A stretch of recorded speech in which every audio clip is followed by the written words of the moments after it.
Welcome into Hittin Hard with John Chuckery here on Locked On Sports Atlanta. Today on the show, I do have a bit of a fear. We got the St. Louis version of Marcell Ozuna. We're going to take a look at the Falcons' three-year cap analysis, a good study that was done by Pro Football Focus. And this offseason is going to define Travis Schlenk. All of that up next. It's Hittin Hard with John Chuckery on Locked On Sports Atlanta.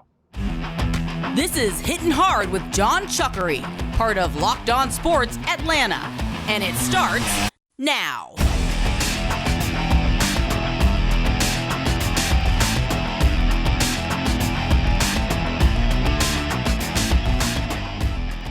We welcome you into this Wednesday edition, day before the NBA draft of Hittin Hard with John Chuckery here on Locked On Sports Atlanta. We ask you to head over to youtube.com. In the search browser, put Locked On Sports Atlanta. When you find the page, subscribe to it, leave us a comment. And, of course, we are free and available on all of your favorite podcast platforms. You can find us on Spotify, Odyssey, all your favorites.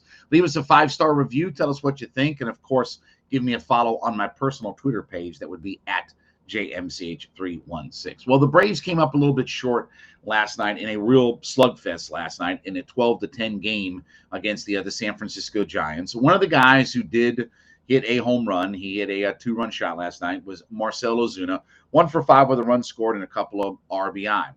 You know, though, here's my concern, though, is that when the Braves signed Marcell Ozuna to the contract that they gave him, forget all the off-field stuff and all that kind of thing that's come along with Marcell Ozuna. I had the question about, okay, because they obviously signed him coming off the big 2020 pandemic season.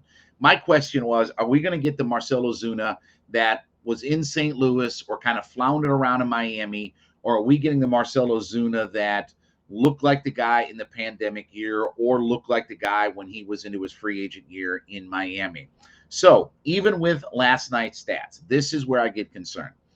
If you look at last year and this year combined, he has 484 plate appearances, 444 at-bats, 15 doubles, no triples, 20 homers, 54 RBI with 108 strikeouts, a 221 batting average, 281 on base, 390 slugging, and a 671 OPS.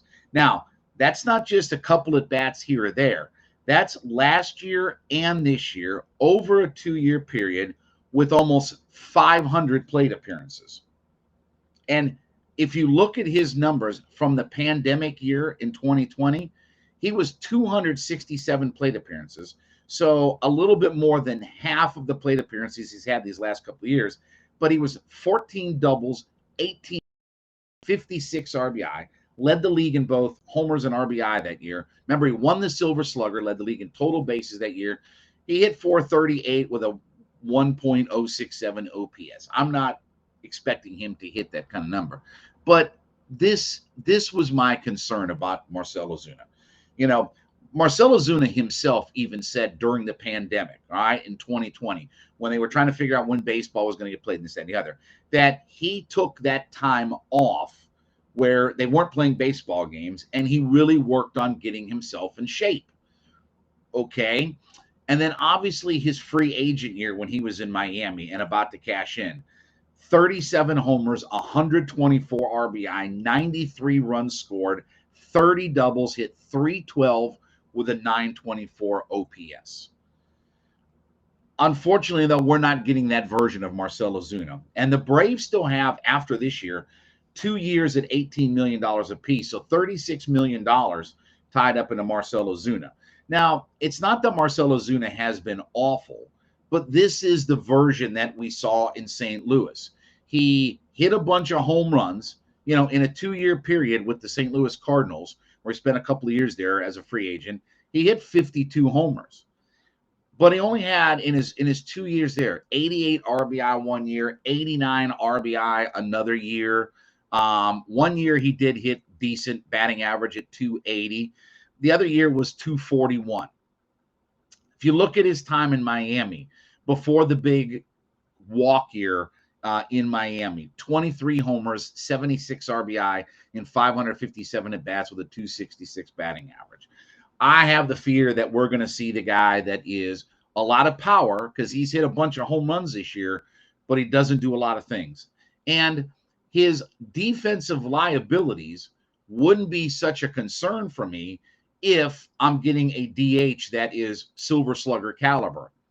The problem is when you combine his not very good defense with his not that productive bat, now I have an issue. And it's not like he steals bases. It's not like he does a lot of things. Now, look, you're probably stuck with Marcell Ozuna because, frankly, who's going to give up players or prospects for a guy $18 million a year over the next couple of years that has some power, but say 240. Let's say he brings it up to about 240, right? He's hitting 221, I think it is this year. This for this season. Yeah, he's got the 13 homers, but he's only hitting 227 and only driven in 28 runs, and we're about 70 games, almost 70 games, or are they 69 games or whatever into the season. I do have some of my concerns about what Marcell Ozuna is going to profile like. Now, look, he does want to do, right? He's going to hit a bunch of home runs. He'll strike out a whole bunch and this, then the other. Obviously, he's a guy that is sort of locked as your DH, but that's the problem, right? When you talk about some of the other guys, when we've talked about the first world problems that the Braves have, you've got Contreras and guys like that you'd like to see get at bats, but you've got Ozuna that, frankly, since he doesn't play a very good left field, which again would be fine if he's a 40 homer, 120 RBI guy, right? I mean, left field is where George Foster, Jose Canseco, Pete Incaviglia, Rob Deere, that's where all those guys played, right? And you could get away with that because, Canseco's 40 and 40, right? George Foster is hitting 52 homers in 1977, right? You can get away with being a bad defensive player out in left field if you're a massive slugger. You're not going to give up more runs than what you produce. But when you're a 230 hitter with 30 homers and 79 RBI, okay, that balance of being a bad defensive player and not a great offensive player doesn't kind of work itself out. And it's not like you're going to be a 25, 30 stolen base guy where you're going to put yourself in a position where you're going to score a lot more runs. So I am kind of getting concerned about the way Marcell Ozuna has trended now for not just last year, but this year as well. And you can say, well, last year it was a lost year because of the allegations and all that. Yeah, but he played before that, though. Remember, Ozuna didn't miss the whole end of the year just simply because of the allegations against him in the domestic dispute.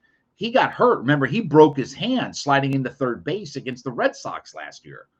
Remember that? He broke a couple of his fingers on his hand. So he was on the IL before all the domestic stuff came out and things like that. And even then, he wasn't producing up to that point. Again, he's got, power. He can hit the ball out of the ballpark when he gets a hold of one, but he doesn't hit it. He doesn't hit for enough average. He doesn't drive in enough runs. He doesn't create enough runs. And that was the thing about Marcell Ozuna in the pandemic year that was just crazy to watch is he could go to the opposite field with a single or double. He could find all different ways. Like I said, he led the league in RBI and home runs. So I expect him to be a guy that's going to give me plenty of power. But again, a guy that hits 30 homers and only drives in 79, 80 RBI doesn't impress me. That's not that in baseball terms, that's not a good ratio to have. You got a guy, I mean, that is Rob Deere and Pete Incaviglia is hit 230 with 30 homers and drive in 80 runs and score about 75 runs. Okay. I mean, that's beer league softball kind of numbers. Hopefully Ozuna is going to get this thing turned around, but they need him to be a key cog in producing runs through the middle of this order. That's what they paid him for. That's what they have him here for. I don't need him to be just hit a bunch of home runs that don't mean anything, or he doesn't drive in a lot of other runs along with it. That last night was kind of a typical line, 1 for 5 with a 2-run homer. But again, you've got 13 homers and only 28 RBIs. You're not producing in enough other critical moments. And that's been sort of the theme for this team at times all through the season, right? The runners in scoring position. All right. When we get back, we're going to take a look at Pro Football Focus's 3-year salary cap analysis of teams in the NFL and where the Falcons stack up against some other teams, because everybody's talking about salary cap and what the Falcons are going to have and this, that, and the other. I've told you again, it's not necessarily a great thing. We'll talk about that next. It's Hitting Hard with John Chuckery on Locked On Sports Atlanta.